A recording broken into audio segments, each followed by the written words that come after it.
আল্লাহর নবী নূরের নবী গো, আপনি নবী আমার জীবনের জীবন, আপনি আমার জীবন সাথী, অন্ধকার কবরের বাতি আপনার নূরে সৃজনে জাহান।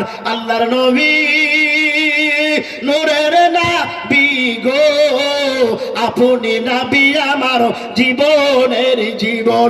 দেখে আপনার মাঝে যা ভাগবতী হইলেন মা খাদিজা, ঠিক কি না বল?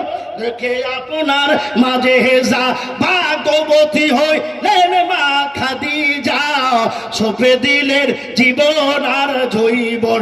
আল্লাহর নবী নূরের নবী গো, আপনি নবী আমার জীবনের জীবন, আপনি আমার জীবন সাথী, অন্ধকার কবরের বাতি আপনার নূরে সৃজনে জাহান। আল্লাহর নবী নূরের নবী গো, আপনি নবী আমার জীবনের জীবন।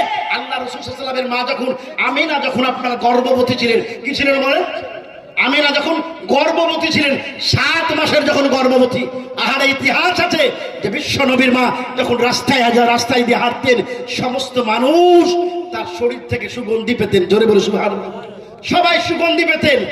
সবাই কি করলো? আব্দুল মুত্তালিবের কাছে আমিনার ব্যাপারে কমপ্লেন দিল। কমপ্লেন কি? যে স্বামী নাই, মারা গেছে, আর এই বিধবা মহিলা এত দামি দামি আতর মাখে। ওগো দেশের মুতাওয়াল্লি আব্দুল মুত্তালিব, আপনার বৌমাকে একটু মানা করেন না, এত দামি দামি আতর কেন মাখে? কমপ্লেন দিচ্ছেন। আর আপনারা জানেন যে মেয়েরা কমপ্লেন একজন আরেকজনকে সহ্য করতে পারে না। এবার কি কমপ্লেন দিল নবীর দাদুর কাছে, বিশ্ব নবী দাদুর কাছে কমপ্লেন দিল যে আপনার বৌমাকে, বিধবা বৌমা, স্বামী নাই, আর ওই মহিলা এত দামি দামি, হ্যাঁ, আপনার শেড মাখে, একটু বারণ করবে। আব্দুল মুত্তালিব হযরত আমিনা রাদিয়াল্লাহু তাআলা আনহাকে ডাকলেন। ডাকার পরে বলে, মা শুনে নাও, ওগো কালেজার টুকরা আমিনা, তোমাকে একটা কথা বলতে চাই। হযরত আমিনা বলে, আপনার কি বলতে চান বলেন? বলে, মা এই যে তোমার শরীর থেকে সুগন্ধি পাওয়া যাচ্ছে, মারে এই সুগন্ধিটা তুমি একটু মাখবে না, ব্যবহার করবে না? বলে কেন? বলে, মা তোমার ব্যাপারে গ্রামের মানুষ, পাশের মানুষেরা, পাশের মহিলারা কমপ্লেন দিয়েছে, এই জন্য আগামী থেকে মাখবে না। হযরত আমিনা বলে, আব্বা আমি কি করব বলেন? আমি যেই দিন থেকে আমিনা গর্ভবতী হয়েছি, ওই দিন থেকে আমার শরীর থেকে, সারা শরীর থেকে, বদন থেকে আপনার মিশকে আম্বরের চাইতে সুগন্ধি বের হয়। জোরে বলি সুবহানাল্লাহ। আমিনা বলছে সুগন্ধি বের হয়, আমি কি করবো আব্বা? এছাড়াও যখন আমি উত্তপ্ত বালির মধ্যে হাঁটি, আমার বালিগুলো পায়ে পড়তে আপনার শীতল হয়ে যায়। জোরে বলে সুবহানাল্লাহ। আপু পাথরগুলো পড়তে, পাথরগুলো দেখি নরম তুলোর মতো আপনার হয়ে যায়। এছাড়াও বৃক্ষ লতা পাতা সবাই আমাকে ওয়েলকাম, সবাই আমাকে সালাম জানাই। আব্বু যখন আমি পাথরের মধ্যে পড়ি, পাথরগুলো কথা বলে, পাথরগুলো পড়ে লা ইলাহা ইল্লাল্লাহ মুহাম্মাদুর রাসূলুল্লাহ সাল্লাল্লাহু আলাইহি ওয়াসাল্লাম, পাথরগুলো বলে। আব্বু আমি কাবা ঘরের যে 360টি মূর্তি ছিল, তাদের কাছে যখন গিয়ে মাথা নত করি, মূর্তিগুলো কথা বলে, আমিনা তুমি মাথা নত আমাদের কাছে করো না। জোরে বলো সুবহানাল্লাহ। আপনি ভেবেছেন ওই আমিনা? আব্দুল মুত্তালিব আমিনা একদিন বাড়িতে আছেন, আব্দুল মুত্তালিব পানি আমিনার কাছে চাইলেন, আমিনা একটু মা পানি দাও। আজও অনেক শ্বশুররা বৃদ্ধ হয়ে গেছে, বুড়ো হয়ে গেছে, বৌমার কাছে পানি চায়, খাবার চায়, চায় না? কিন্তু ওই বৌমা কি করে বলেন জানি? থালি আপনার চালিয়ে দেয়, ঠিক কিনা?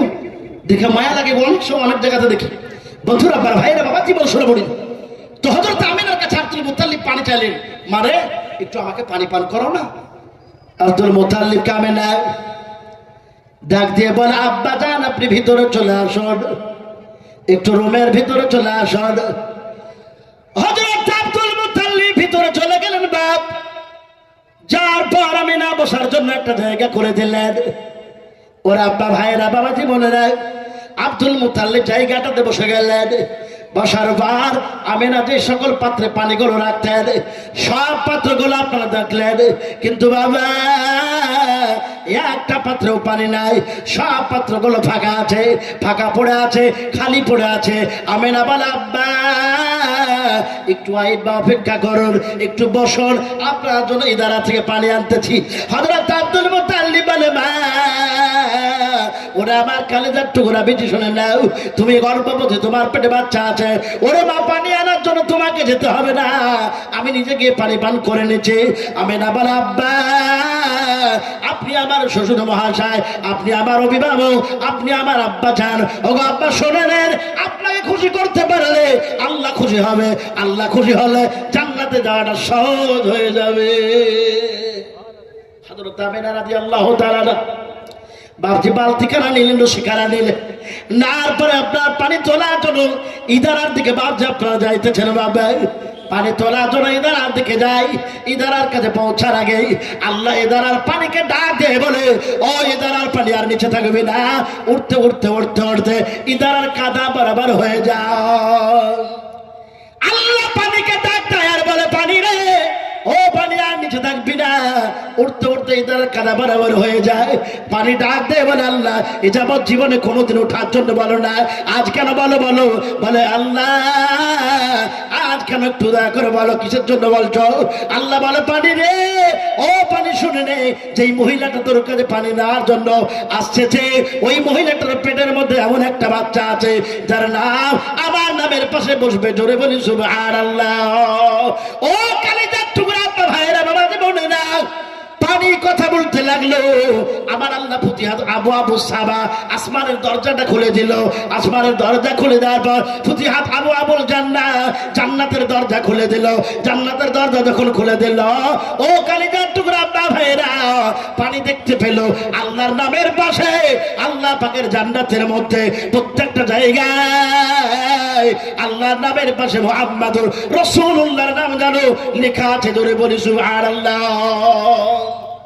মুহাম্মদ সাল্লাল্লাহু আলাইহি ওয়াসাল্লামের নাম জান্নাতে প্রায় প্রত্যেক জায়গায়, আপনার গাছ বৃক্ষ প্রাচীরে সব জায়গায় মুহাম্মদ সাল্লাল্লাহু আলাইহি ওয়াসাল্লামের নামটা বাপজি আপনার লেখা আছে। পানি নীরব মেরে গেল, পানি সঙ্গে সঙ্গে খালি ইদারা পানিতে ভর্তি হয়ে গেল। আল্লাহ বলে পানি তুই যদি নিচে থাকিস তাহলে কি হবে? ওই মহিলা ওই মা পানি তুলবে, আর তুলতে গিয়ে হাতটা বাঁকাবে, মাথাটা নতাবে, নিচু করবে, মাথাটা ঢাল করবে, মাজাটা ঢাল করবে। এই ঢাল করতে যখন যাবে আমার নবী, আমার রাসূল, আমার হাবিব যে পেটের মধ্যে আছে কষ্ট পাবে। এই জন্য আমি আল্লাহ চাই না আমার হাবিব কষ্ট পাক, জোরে বলি সুবহানাল্লাহ। এই জন্য পানি উঠ বাপজি, সঙ্গে সঙ্গে পানি উঠে গেল, খালি ইদারা পানিতে ভর্তি হয়ে গেল। বন্ধুরে আমার আব্বারা ভাইরা বাবা জীবনেরা, হযরত আমেনা আপনার পানি তোলার জন্য বালতি খানা রশি খানা নিয়ে বাপজি ইদারার কাছে পৌঁছালেন। পৌঁছার পর বালতি আর রশি যেন অ্যাডজাস্ট করলো, করার পর তিনি আপনার পানি তোলার জন্য বালতি নামাবে। ইদারার কাছে গেছে দেখতে পাই খালি ইদারার পানিতে ভর্তি হয়ে, পানি যেন মনে হচ্ছে যে আমেনার বালতির উপরে ইদারা থেকে চলে আসবে।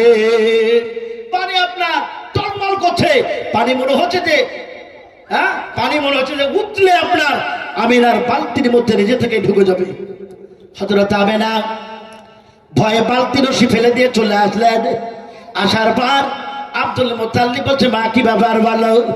ওরে আমার কালেজার টুকরা বিটি আমেনা বল, বালতি কোথায়, কি ব্যাপার, রশি কোথায়?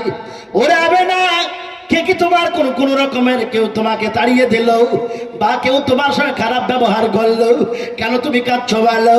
ওরে মা কেন তুমি হাঁপাচ্ছ বলো?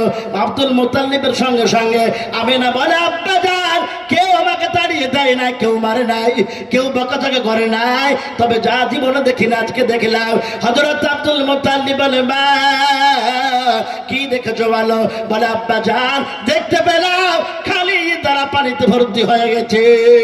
হযরত আব্দুল মুত্তালিব বলে মা আমার 86 বছর হয়ে গেল, আজ পর্যন্ত জীবনে কোনোদিন এই দাঁড়ার মধ্যে ভর্তি পানি দেখি নাই। পানি আনার জন্য গেলে পারে ওই ইদারার কাছে পানির জন্য অনেকক্ষণ বসে থাকতে হয়, আর তুমি বলছো খালি ইদারা পানিতে ভর্তি। আমেনা বলে আব্বা জীবনে কোনোদিন মিথ্যা কথা বলি না, আজ আমেনা মিথ্যা কথা বলি না। দেখলাম আব্দুল মুত্তালিব বলছে মা গো পেটে বাচ্চা আছে, হয়তো শরীরটা খারাপ। দেখবেন মা বোনদের পেটে যখন বাচ্চা আসে, ছোট বিড়াল যদি কুদায় মনে করে যে আপনার ভূতের বড় বাপ করতে আছে, ঠিক কি এরকম হয় না? হয় না? মারা অসুস্থ হয়ে পড়ে, লাশ দুর্বল হয়ে পড়ে। এই জন্য মায়েরা দেখবেন গর্ভবতী মা যারা, পেটে বাচ্চা যারা থাকবে, তারা আপনার একলাই অন্ধকারে রাতের বেলায় আপনার টয়লেট বাথরুম যেতে আপনার ভয় করে। হযরত আমিনা রাদিয়াল্লাহু তাআলা আনহা বাবজি আব্দুল মুত্তালিব বলছে, মারে এমনটাই হয়েছে। আমিনা বলে, আব্বু আমার শরীর খারাপ হয় না, ভালো আছে। কেন? বিশ্বনবী যখন আপনার আমিনার পেটে আসে, আমিনা জীবনে কোনোদিন আপনার অসুস্থ হননি। জোরে বলে সুবহানাল্লাহ। আমিনা কোনো অনুভবই করতে পারেনি যে আমার পেটের মধ্যে বাচ্চা আছে। কিন্তু যখন রাতে শুয়ে থাকেন, কে যেন আপনার আমিনাকে সালাম দেয় আর বলে, আমিনা তোমার পেটে যে বাচ্চা আছে, ওগো আমিনা তুমি একজন ভাগ্যবতী মহিলা, তুমি একজন ভাগ্যশীল মহিলা। এই আমিনা তোমার পেটে যে বাচ্চা আছে, এই বাচ্চা এমন এমন একজন নবী যার শিলায় গোটা পৃথিবীকে আল্লাহ সৃষ্টি করেছে। জোরে বলে সুবহানাল্লাহ। আমিনা রাদিয়াল্লাহু তাআলা আনহা তিনি আপনার বললেন, আব্বু এই ব্যাপার। আব্দুল মুত্তালিব বলছে, মারে আমি যাই যে দেখি। আব্দুল মুত্তালিব বাবা আমিনা বাড়ির মতো থাকলেন, আর আব্দুল মুত্তালিব চলে আসলেন। আব্দুল মুত্তালিব কোটি কোটি পায়ে আপনার ইদারার কাছে আসে, কিন্তু আর ওই পানি আপনার পানি নাই, খালি ইদারা ছিল যেমনি হয়ে গেছে, আবার যেন খালি হয়ে গেছে। ইদারার মধ্যে কোনো পানি নাই। যখন পানি নাই, আব্দুল মুত্তালিব আসলেন, আসার পরে দেখতে পায় একটু আপনার পানি নাই। আব্দুল মুত্তালিব আরো চিন্তায় পড়লেন, আহারে আমিনা বললো পানি, কিন্তু পানি কেন নাই? হযরত আব্দুল মুত্তালিব যেন বাড়িটা আপনার ইদারা থেকে কাছেই ছিল বাবা, চিৎকার মেরে বলল, আমিনা ও কালিজার টুকরা বেটি আমিনা, আমি যা বলেছি তাই হয়েছে। দেখো আমি বলেছি পানি থাকবে না, পানি হতে পারে না।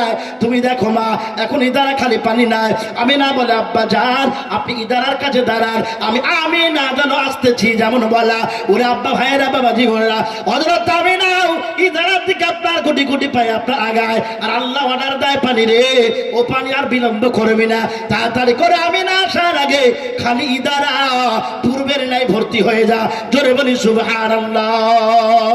আল্লাহর নবী নূরের নবী গো, আপনি নবী আমার জীবনের জীবন। সরে আল্লাহর নবী নূরের নবী গো, আপনি নবী আমার জীবনের জীবন, আপনি আমার জীবন সাথী, অন্ধকার কবরের বাতি আপনার নূরে সৃজনে জাহান। আল্লাহর নবী নূরের নবী গো, আপনি নবী আমার জীবনের জীবন। দেখে আপনার মাঝে যা ভাগবতী হইলেন মা খাদিজা, ঠিক কিনা বল? দেখে আপনার মাঝে যা ভাগবতী হইলেন মা খাদিজা, সঁপে দিলেন জীবন আর জৈবন।